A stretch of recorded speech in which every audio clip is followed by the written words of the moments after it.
Hey everyone, Xman490 here, and welcome back to Vlogging Time. This is going to be about, surprise surprise, gaming. You see, a lot of people are like, hey, these new consoles aren't all that, the PCs are much more powerful, they have this golden standard of 1080 pixels or 1080p, 60 frames per second. That's looks really good, and it's not like too much like 4K, and you can sit a fair distance from your TV and you see 1080p pretty well.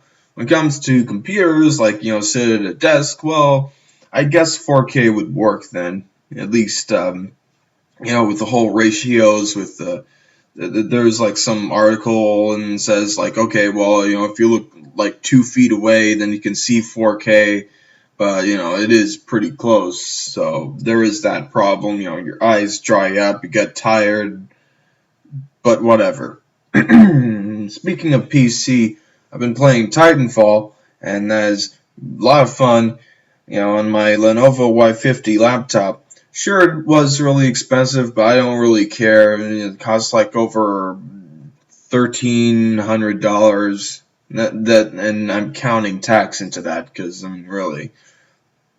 So $1,300 for that, but hey, whatever. I don't really care. It runs the games really well, like Titanfall. It's a lot of fun. I got it on Origin for $20.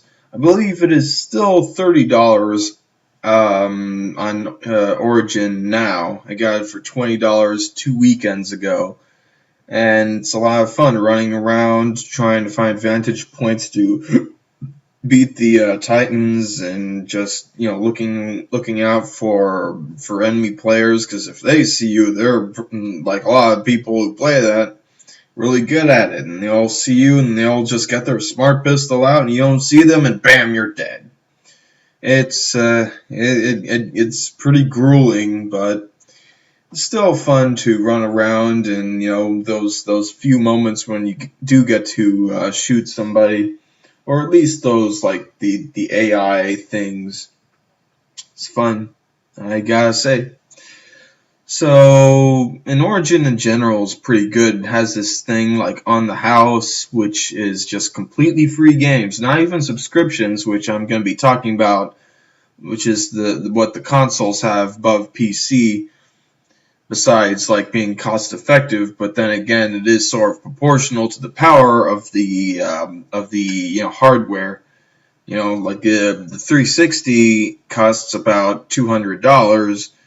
The new consoles, $400 each, and PCs, I guess, like kind of $800-ish, and that kind of range. Kind of depends if you pre-build it or if you don't get a laptop in general, because apparently laptops are really expensive, and I don't really care. Whatever. I just pay the money. Don't really care. I have money saved. Whatever. It's not like it really matters. So there's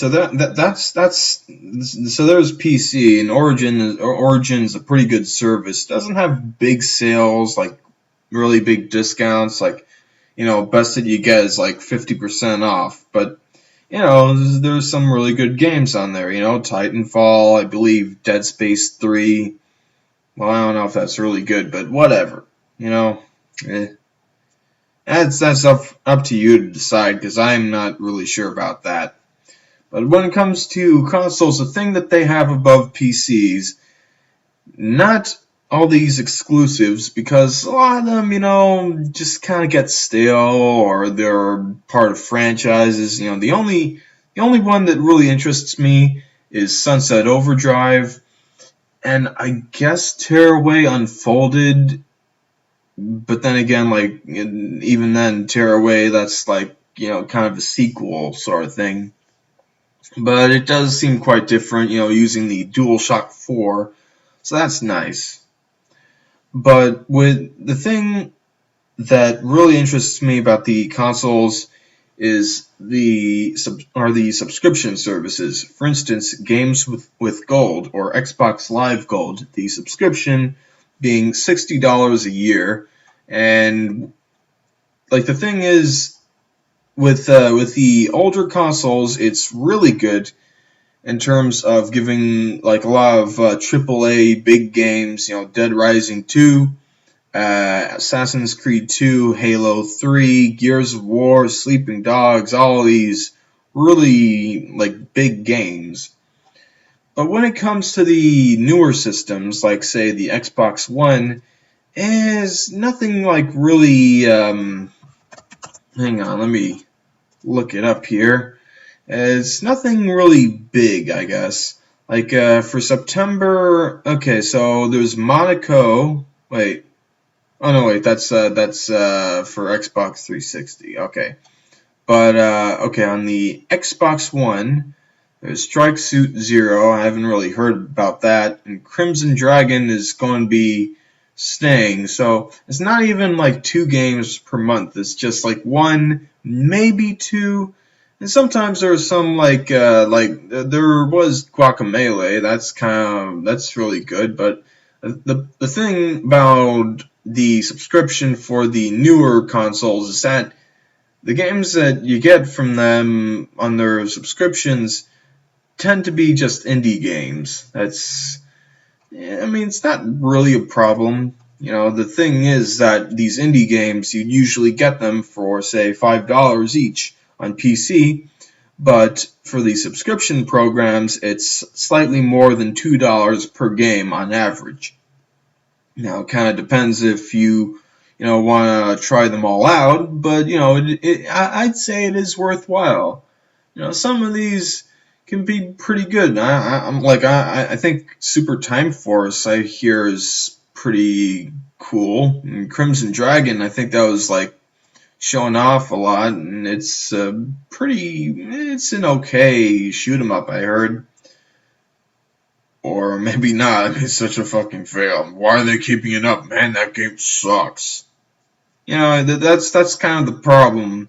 That's really the epitome of the problem with games with gold, is that it's a lot of hit and miss. But with PlayStation Plus, which costs less at $50 a month, still for both consoles, games with gold is for the Xbox One and 360. PlayStation Plus is for PS4 and PS3. So that's really nice. And also PS Plus is for the Vita as well. So, I have my Vita, and there's a lot of good stuff coming out for it. For instance, here, September, there's going to be PlayStation All-Stars Battle Royale, the sort of Sony Smash Bros. Mainly for the PlayStation 3, but also there's cross-buy that, therefore allows me to, play it on my Vita, and that's really nice. And also Velocity 2X has that same benefit. So that's really nice. And a lot of these, pretty interesting games, and perhaps not great, still not really good, like this TXK, like I haven't heard of that. But there is Joe Danger. I heard that was interesting or fun or something. A lot of these, I mean, when it comes to, say, August, for instance, there's Fez, and there's Crysis 3, but, well, that's for PS3, so there's another example of a big game. For the old console, it's not very powerful. It just runs games like 20 frames per second, I bet. But then there's also Proteus and Metrico. Metrico is really interesting. I've been playing that. It's kind of subversive or something. It think outside the box. That's how it is. Yeah. And then there's Dragon's Crown. That's kind of a AAA sort of game. It does cost like $40, but it's like one of those Japanese games. So hey, whatever. But my point is that the subscriptions are really good, and they're like the primary focus, the primary thing that interests me about the PlayStation 4. And I guess also the Xbox One, not really. It kind of depends. I think I'm just going to be waiting for something that really interests me on these subscriptions. But the thing that is going for the Xbox One is EA Access, which is a subscription, $30 a year, and there's some sort of collection of EA games, mostly sports games, and some Battlefield in there too, and nothing incredible, but it is worth it, I guess. Why not? And I guess a bunch of those retro games as well. So it does seem pretty good. And oh no, also I think there's like some demos or like some like the ability to try out some new games come out, like the new Dragon Age. I mean, I don't really know about that. I hear it's really good, but Dragon Age 1 didn't interest me. So whatever. And Destiny doesn't interest me either. It's just like I hear or I see it's like Halo meets Borderlands, and that just those two games did not interest me. That just kind of bored me. So that's gonna be it for this video vlogging time. Quite a long one, but hey, whatever. It's a video that I'm putting out, and it hasn't it's gonna be some time before I come up with another. If any time, I mean I don't even know what I'm gonna come up with at this point. Just don't really expect anything. Goodbye.